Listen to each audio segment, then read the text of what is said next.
Hello there everyone, this is Mom Rachel Ann and you are watching Media and Information Literacy Lesson 5. Today we will be learning about types of media convergence. Let's have our objectives. By the end of this lesson, you shall be able to identify the different types of media, classify contents of different media types, discuss and evaluate the effects of media on culture and society, define media convergence through current examples, and evaluate why media convergence is a trend that cannot be done away. But first, let's have a sit work entitled Key Type. So I will be showing you different examples and you just have to write in your notebook. P if it is an example of print media, B for broadcast media, F for film, and N for new media. So let's start. Number 1. We have ABS-CBN TV Patrol aired on channel A to Z. And time's up. The answer is B for broadcast media. Number 2. How about the Harry Potter Complete Series Box Set Collection? Time's up. It is an example of letter P for print media. Next, we have the promotional poster uploaded to Facebook. And time's up. If you answered N for new media, then you are correct. For number 4, we have the Media and Information Literacy textbook.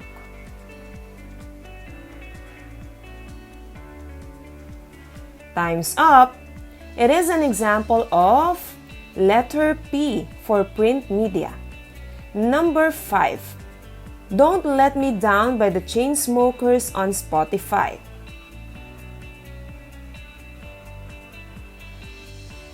Time's up. It is an example of N for new media. For number 6, how about 24 Oras news program uploaded on YouTube?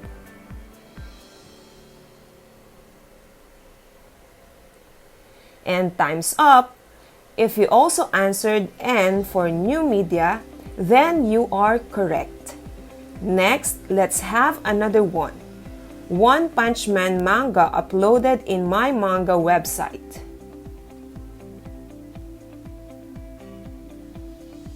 Correct! It is an example of new media as well. Number 8. Jason Bourne movies shown in theaters.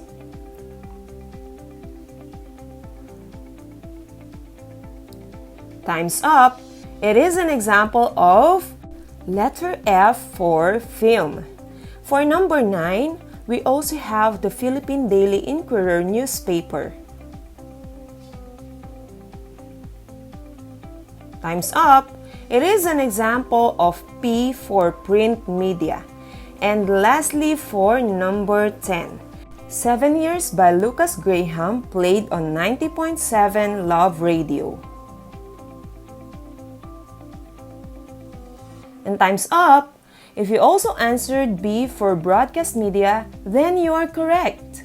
Now, what criteria did you use in identifying the type of media of the given items? In order to know more about that, let us now discuss the different types of media. We have the following: print media, broadcast media, film or cinema, video games or digital games, and new media. Let's start with the print media. So this refers to materials that are written and are physically distributed. Ito yung media na produced gamit ang papel and ink, and it is being reproduced in a printing process that is traditionally mechanical. So parang yung mga printer nyo lang sa mga bahay, but for the circulations ng print media, gumagamit sila ng mga printing press. Now, ano nga ba yung mga example ng print media? Yung ilan dito ay na-encounter na natin kanina sa ating seat work. First, we have, syempre, yung mga books. May mahilig ba sa inyo mamili ng mga libro? As well, no, books come in a wide variety of genres. Pwedeng fiction, non-fiction, or mga textbooks na magagamit sa school and many more. Next, of course, kasama rin dito ang newspapers. Nandito yung mga kilala natin na broadsheet newspapers like Philippine Daily Inquirer and the Philippine Star and mga tabloid kagaya ng Filipino Star ngayon, Abante at marami pang iba. And we also have magazines. So every Sunday, ang ilan sa mga broadsheet newspapers like the Manila Bulletin ay nag-i-issue rin ng magazine nila entitled Philippine Panorama. May naka-encounter na ba nito sa inyo? Or nung kabataan ninyo, you might also be familiar with Total Girl or para sa boys naman, K-Zone. And in the recent, nag-trending din ang sikat na magazine na Metro dahil sa kanilang star-studded na cover. Now, it is important to note that books are the first mass media in human history. And according kay Barron 2010, ito ay dahil they are very personal because they contain records of past experiences and human knowledge that are passed on to later generations.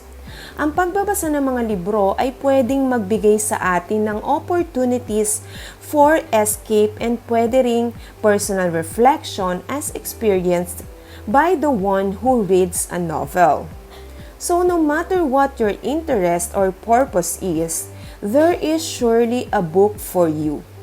Moving forward, let us have the newspapers and magazines. Kung makikita natin, nasa gitna yung term na advertising-based, which is the similarity between these two. Makikita natin na maraming classified ads sa ating mga newspapers. And ganun din sa mga magazines. But ano naman ang difference nila? So for newspapers, they have news stories and occasionally they also have other types of articles. Nandito yung mga feature, editorial, sports, and minsan may showbiz din or entertainment. While ang mga magazine naman, they typically contain features or human interest articles. Kaya when it comes to magazines, they are more directed into a specific audience. Kayo, meron ba kayong favorite magazine na binabasa? Now, let us move on to our next type of media, which is broadcast media. Kilala ang broadcast media for its ubiquity, meaning it is very common or it appears everywhere. Also, may tuturing din natin itong household media. Dahil from the word itself, meron ito sa bawat household. So, it comes in two forms. The first one is the radio. According also to Barron 2010, radio is the first electronic mass medium and the precursor of TV. So, around 1890s pa lang, meron na tayong radio. Meanwhile, we also have the television. So, TV next to the printing press, it is the second most important invention.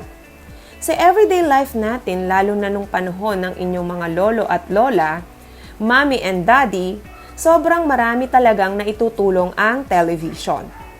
Now, let us have the next type of media, which is film or cinema. Ayan. Familiar ba ang iba sa mga movies na ito? Isa ba kayo sa mga nakikipila sa mga sinihan tuwing Pasko? So these are examples of the MMFF entries or yung Metro Manila Film Festival na ginaganap yearly tuwing December 25. Film or cinema combines audio and visual communication. And ito ay considered to be impressionable dahil mabilis itong maka-influence ng viewers anuman ang edad nito. Also, It is said to be cathartic because ino-offer nito yung tinatawag nating catharsis or psychological relief throughout the open expression of strong emotions, lalo na ng mga bida sa mga film. Kaya tayong mga manonood, mabilis tayong madala ng emosyon. Mapaiyak man yan, tuwa, or kilig, or minsan naman ay takot. Next, let us have our next type of media, which is video games or digital games. Ayan, relate na relate rito ang marami sa inyo. So some examples na you might be familiar with are of course ang Minecraft, League of Legends, and yung Dota 2. So according sa isang article from Yuga Gaming, ito raw ang 10 most popular digital games na nilalaro ng mga Filipino. Nandito yung Valorant, Genshin Impact, Ragnarok, Roblox, Wild Rift, Call of Duty, and marami pang iba. So probably, marami sa inyo ang naglalaro ng video games because of its accessibility, kahit laptop or phone, pwede nyong itong malaro. And interactivity because it provides a fun and social form of entertainment. Madalas ay kalaro ninyo ang inyong mga classmates or friends. Dito nabubuo ang teamwork and cooperation. And lastly, through digital games, nag-grow rin kayo as your need for achievements gets satisfied lalo na kapag nagle-level up or nananalo. Moving forward, let us go to the last type of media that we have, which is new media. So how can we tell that it is a new media? New media are digital media that are interactive and also incorporate two-way communication and involve some form of computing. To give you an example, dito na pumapasok ang social media or the forms of electronic communication such as websites through which people create online communities to share information, ideas, personal messages, and etc. Familiar ba kayo sa hot and cold media? Saan kaya rito ang new media? Hot or cold? Let's differentiate the two. When we say hot media, it requires little involvement from the audience. Kaya siya tinawag na hot media because it engages one's sense completely kasi it already spoon-feeds the content. Some examples for this ay ang film and television. While cold media naman are those with high-level user interactivity.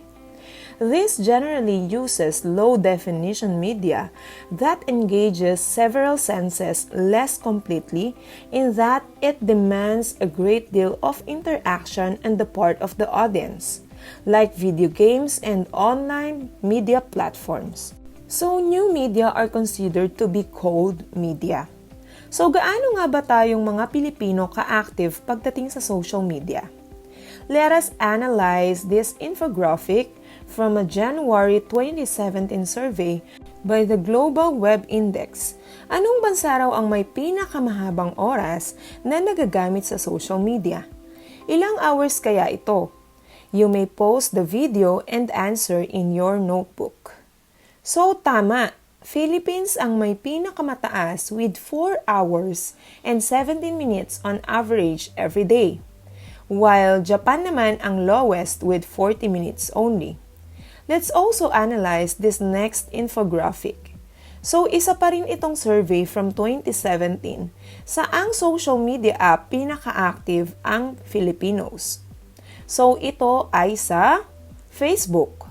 Agree ba kayo sa naging result ng survey? Lastly, let's have this cartoon analysis kung saan makikita natin ang negative effects ng social media sa atin. Again, you may pause this video and write your interpretation in your notebook. We have the first one, so ito ay about the effects of social media in our relationships and communication. And also, we have this one, which is tungkol naman sa ating sense of urgency sa mga accident and disasters affected by social media. Lastly, we have this one. Ano kayang ginagawa ng Facebook sa oras natin? Now, let us move on to our next topic, which is media convergence. Ano nga ba itong media convergence? To better understand this, let us define first what convergence is. When we say convergence, it is the combination of various elements to create a new whole. So, kaya kapag sinabi naman nating media convergence, it refers to the coexistence of traditional and new media. So, yung mga print, broadcast, film, and etc. ay mga traditional media, but when it exists in the new media like sa mga social media network, we could observe that media convergence occurs. This is also about the ability to transform different kinds of media into digital code, which is then accessible by a range of devices. So bakit kaya? Why is media convergence a trend that cannot be done away? Bakit hindi pwedeng mawala ito? This is because the audiences are getting more fragmented. Now, let us take a look on these other examples of media convergence. For example, physical books are now available as e-books by means of media convergence. Katulad ng Wattpad, manga, or mga e-books ng sikat na novels, madali na natin silang ma-access ngayon. Next, newspapers. Aside from the online articles na nababasa natin agad through social media like Facebook and Twitter, pwede na rin tayo magbasa ng online version ng buong newspaper through mobile applications on a subscription basis. Also, ganun din sa magazines, they are also being published online. Yung iba ay free but for some, kahit ang payment ay digit na rin. Next naman, radio. Marami na ngayong internet-based radio na maa-access online, pwedeng sa Facebook or YouTube live streams.